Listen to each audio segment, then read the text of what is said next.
സിഡ്നിയിൽ ലോക്കൌട്ട് നിയമങ്ങൾ റദ്ദാക്കുന്നു. നഗരത്തിന്റെ പ്രതാപം വീണ്ടെടുക്കുകയും കൂടുതൽ പേരെ ആകർഷിക്കുകയുമാണ് ലക്ഷ്യം.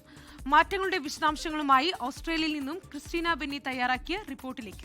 സിഡ്നി നഗരത്തിന്റെ രാത്രികാല ജീവിതത്തിന് പുത്തനുണർവ് നൽകാനായി ന്യൂ സൗത്ത് വെയിൽസ് സർക്കാർ ലോക്കൌട്ട് നിയമങ്ങൾ പൂർണ്ണമായും റദ്ദാക്കി. സിഡ്നിയുടെ പ്രധാന വിനോദ മേഖലകളായ Kings Cross, Oxford Street, Sydney central business district എന്നിവിടങ്ങളിലെ രാത്രികാല സമ്പദ് വ്യവസ്ഥയെ ശക്തിപ്പെടുത്തുക എന്ന ലക്ഷ്യത്തോടെയാണ് ഈ സുപ്രധാന തീരുമാനം. 12 വർഷം മുമ്പ് 2014 ജനുവരി 21 ഈ ലോക്കൌട്ട് നിയമങ്ങൾ നിലവിൽ വന്നത്. രാത്രി 3:30 ശേഷം മദ്യവിതരണം നിർത്തലാക്കുക, വേദിയിൽ RSI മാർഷലുകൾ നിർബന്ധമാക്കുക, പ്ലാസ്റ്റിക് കപ്പുകൾ ഉപയോഗിക്കുക, ഒരു വ്യക്തിക്ക് വിതരണം ചെയ്യാവുന്ന മദ്യത്തിന്റെ അളവ് നിയന്ത്രിക്കുക തുടങ്ങിയ പ്രധാന നിയന്ത്രണങ്ങളാണ് ഇപ്പോൾ പൂർണ്ണമായും റദ്ദാക്കിയിരിക്കുന്നത്. ഈ നിയമങ്ങൾ മദ്യവുമായി ബന്ധപ്പെട്ട അതിക്രമങ്ങൾ കുറയ്ക്കുന്നതിൽ ഒരു പരിധിവരെ സഹായകമായിരുന്നെങ്കിലും സിഡ്നിയുടെ രാത്രികാല സാമ്പത്തിക മേഖലയ്ക്കും ബിസിനസ്സുകൾക്കും വലിയ തിരിച്ചടിയായി മാറിയിരുന്നു. കാലഹരണപ്പെട്ട ഈ നിയന്ത്രണങ്ങൾ ഒഴിവാക്കുന്നതിലൂടെ നഗരത്തിന് നഷ്ടപ്പെട്ട പ്രതാപം വീണ്ടെടുക്കാനും കൂടുതൽ ആളുകളെ ആകർഷിക്കാനും കഴിയുമെന്നാണ് സർക്കാരിന്റെ പ്രതീക്ഷ. അതേസമയം പൊതുസുരക്ഷ ഉറപ്പാക്കുന്നതിനായി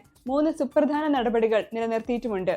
അക്രമ സംഭവങ്ങൾ രേഖപ്പെടുത്തുന്ന രജിസ്റ്ററുകൾ, കുറ്റകൃത്യങ്ങൾ നടന്ന സ്ഥലങ്ങൾ സംരക്ഷിക്കുന്നതിനുള്ള പ്രോട്ടോകോളുകൾ, കൂടാതെ ഔട്ട്ലോ മോട്ടോർ സൈക്കിൾ ഗ്യാങ്ങുകളുടെ ചിഹ്നങ്ങളും നിറങ്ങളും പ്രദർശിപ്പിക്കുന്നത് വിലക്കിക്കൊണ്ടുള്ള നിയമവും തുടരും. ഈ സമഗ്രമായ മാറ്റങ്ങൾ സിഡ്നിയുടെ രാത്രികാല ജീവിതത്തിന് പുതിയൊരു ഊർജവും ദിശാബോധവും നൽകുമെന്നാണ് വിലയിരുത്തപ്പെടുന്നത്. ഓസ്ട്രേലിയയിൽ നിന്നും 24-ന് വേണ്ടി ക്രിസ്റ്റീന ബെന്നി.